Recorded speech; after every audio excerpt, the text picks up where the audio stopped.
Alors comment ça se fait qu'un champion du monde, au top de sa forme, au sommet absolu de son art, pense déjà à la fin? C'est ça le paradoxe fascinant de Noah Lyles.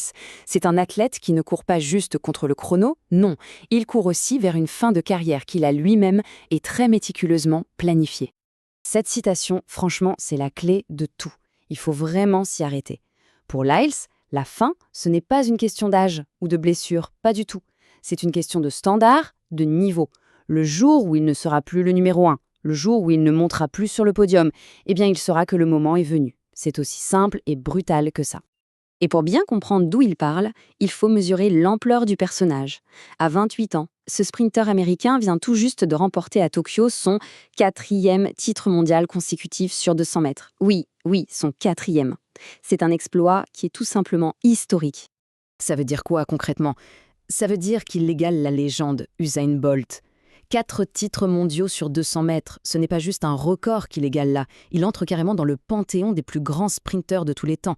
Et c'est depuis ce sommet-là qu'il est déjà en train de regarder la fin du chemin. C'est vraiment ça la dualité qui est au cœur de son histoire.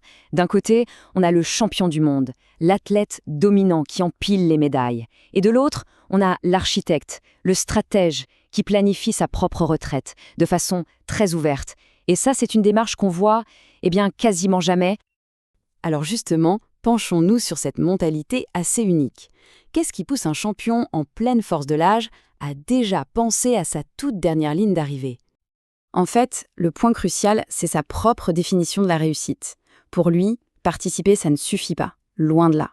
Sa retraite, ce ne sera pas un truc subi parce que son corps ne suit plus. Non, ce sera un choix conscient, dicté par une seule chose, l'incapacité à maintenir son propre niveau d'excellence. Et justement, comment cette idée se concrétise? Parce que là, on ne parlait pas de vagues pensées en l'air, non, on parle d'un véritable plan. Et ce plan, il est d'une précision assez bluffante. Lyles a carrément une feuille de route. Il imagine sa dernière saison quelque part entre 2028 et 2032.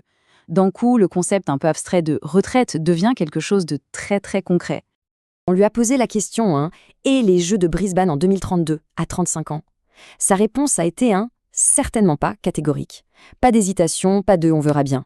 C'est cette fermeté qui est intéressante, parce que ça contraste tellement avec beaucoup d'athlètes qui, eux, évitent le sujet comme la peste. Lui, il y va de front. Mais alors, d'où vient cette honnêteté, cette lucidité?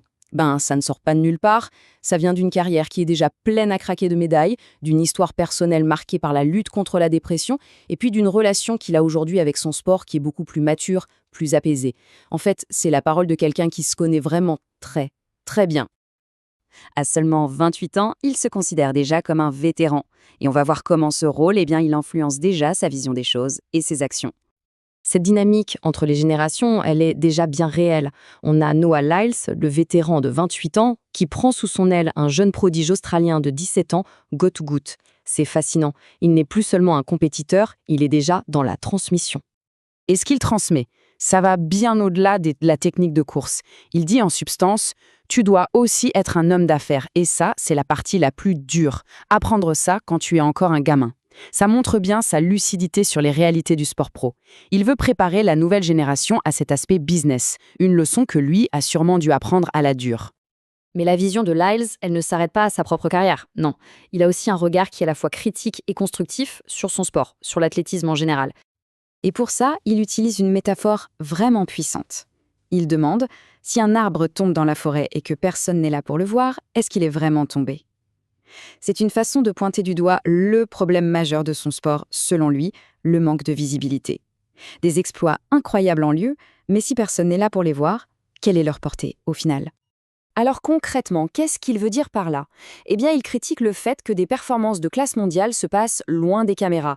Il déplore le manque d'une vraie narration digitale, le fait que la promotion soit inconstante, que tout soit un peu fragmenté. Résultat, une base de fans qui reste fragile. On le voit bien, il ne fait pas que courir, il pense son sport. Et tout ça, en fait, ça nous ramène à sa motivation profonde, de la motivation ultime qui guide maintenant chacune de ses actions. L'idée de construire un héritage qui dure.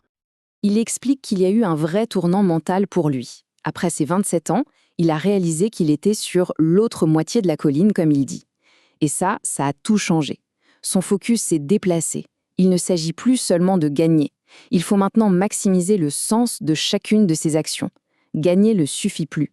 Et cette phrase résume parfaitement sa nouvelle philosophie. Si je pousse vraiment tout ce que je veux sortir de chaque année, chaque semaine et chaque jour, je pense que je ne le regretterai jamais.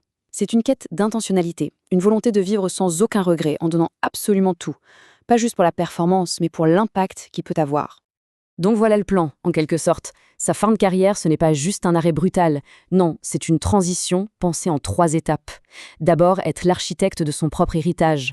Ensuite, laisser son sport dans un meilleur état que celui dans lequel il l'a trouvé. Et enfin, la 3e étape, la plus délicate peut-être, passer le témoin.